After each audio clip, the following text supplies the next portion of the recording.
Hello and welcome to the Sick Podcast with Kelly Singh. That's me, Kelly Singh, and this is the Sickest Arizona Cardinals podcast where today we recap week 4. Let's do it. Turn up your volume. Because you're about to listen to the Sick Podcast with Kelly Singh. Murray heaves it downfield. It's caught. It is caught. DeAndre Hopkins. Miraculous. It's Murray magic. The sickest Arizona Cardinals podcast. It's gonna be sick. So I'll kick off today's show recapping week 4 Cards against the Panthers with a little quote from our team leader, Kyler Murray. After the game, he said, "I know this can't last forever. We'll figure it out. I'm not making it a thing because it's not. We just have to execute. That's all it comes down to is being better, everyone being better." And the context to that is he was happy with the win, but there's always room for improvement. And I agree with him 100%. This team, when you watch them and they are on fire, they're explosive, they're unstoppable, they're fun. So I hope this momentum keeps up. They're now 2-2 after their 26. They are now 2-2 after their 26-16 win over the Panthers, and the defense was stellar throughout the game. The stats were amazing for our defensive line, and the offense, however, took a little bit of time to come to life. It was looking pretty rough in those first 3 quarters with only 10 points coming out of the first 3 quarters. And then they came back energized, ready to win in the 4th quarter. So what was a nail biter became a real victory dance with 16 additional points there in the 4th quarter. It's really something as you're sitting there watching and you're like, oh my gosh, 10 points, 10-16 at one point. And then all of a sudden you pull off another 16 points and it's all of a sudden 26-16 in your favor. And I mean, 16 points, that's a lot, right? That's 2 touchdowns. That's another field goal. That's however the math worked out. But a lot of work to squeeze into one single quarter. So hats off to the Cardinals as the team as a whole. It was like the entire roster was involved in this game. And really they were. Almost every single player had their number called to be out on the field at some point during this game. So that's true teamwork, if there's ever teamwork, right? All right, let's talk about some of the highlights this week. In the offensive spotlight, we have Marquise Brown. He finished with 6 catches out of 10 targets and 88 yards.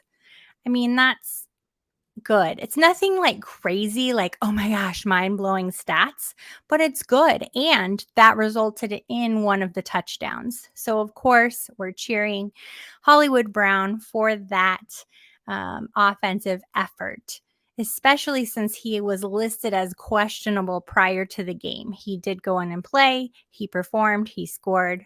Super glad. We finally got to see Rondale Moore in this game.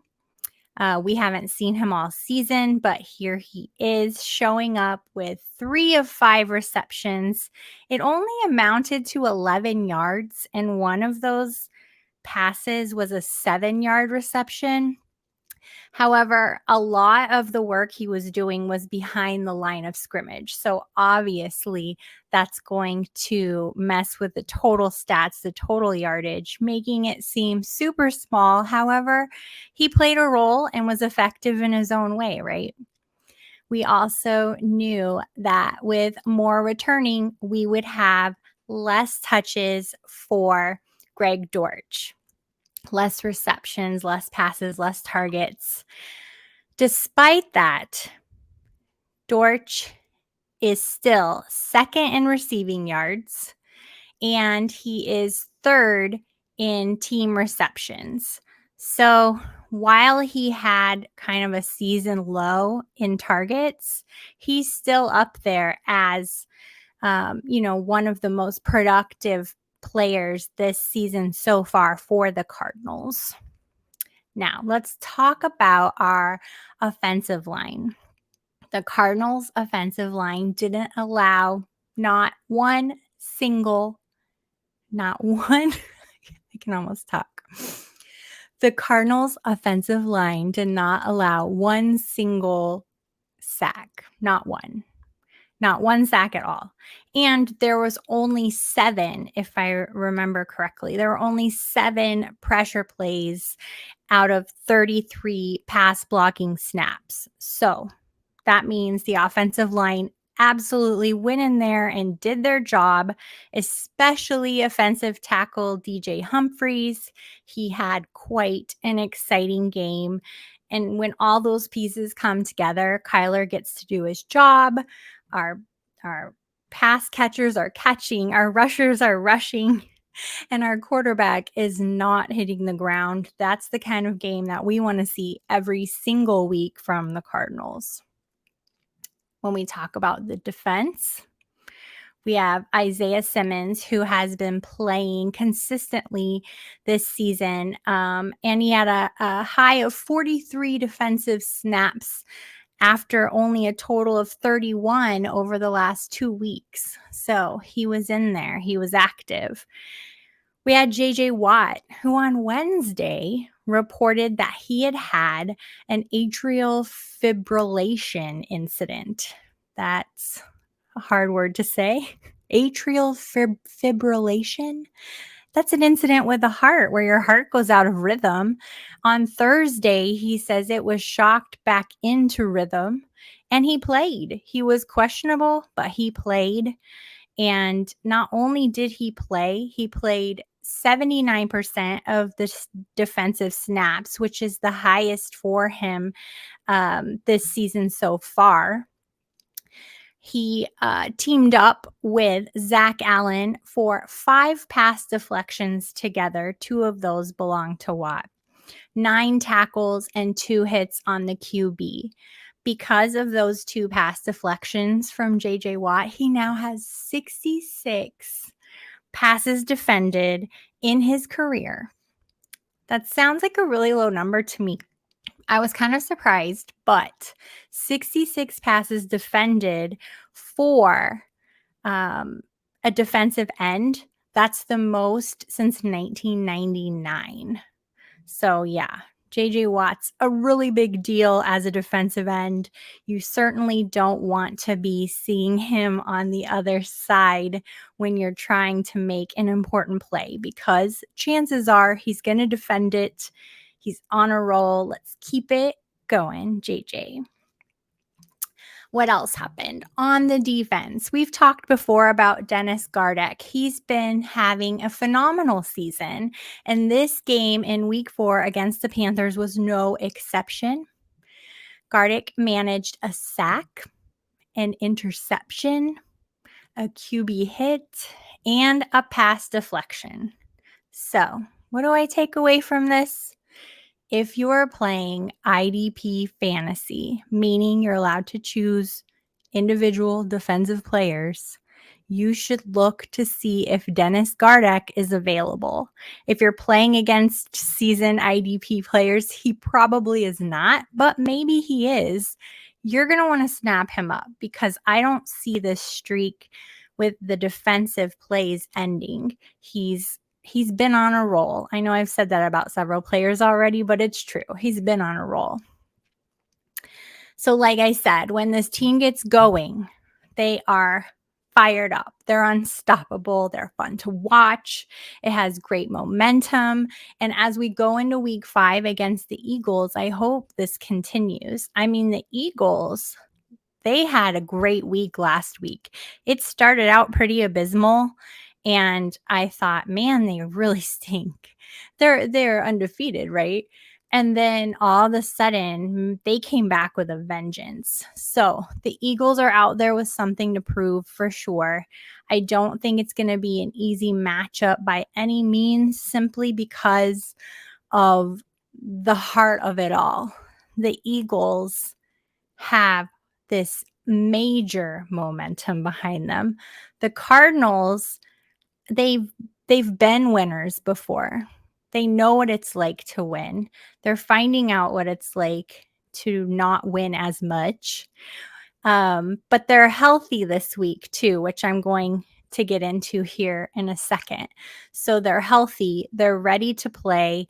And then you have the Eagles who are out there just killing it, especially if you have Jalen Hurts for fantasy points. That was, another stellar week for Jalen Hurts.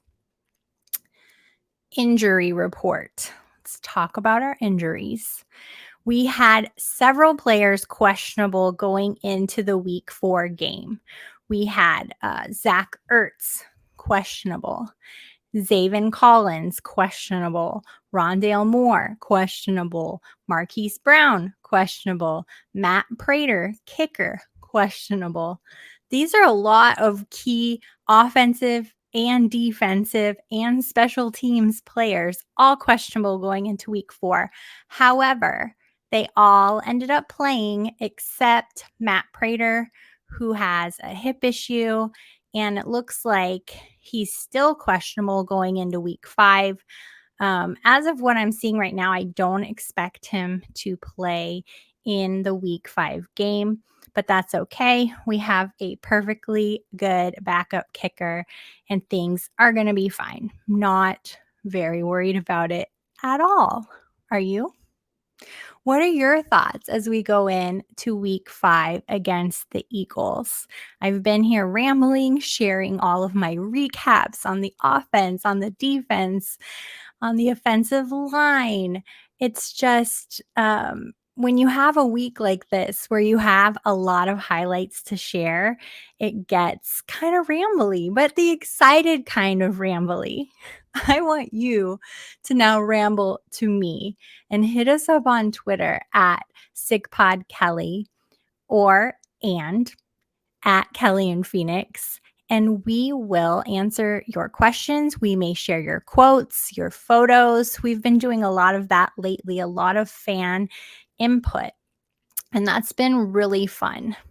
Talking about fans, we got several tweets following last week's show. It was the Thursday show going into week 4 with Donnie Druin, who writes as a beat writer for the Cardinals. And he gave us kind of a peek behind the curtain, a little inside look at what it's like to be in the Cardinals press room when the hard questions are being asked. And several tweets came in saying that was the best show yet. Great guest, great episode, great discussion. So thank you so much, everyone who took time to reach out, including one of our regular viewers and listeners, Bill.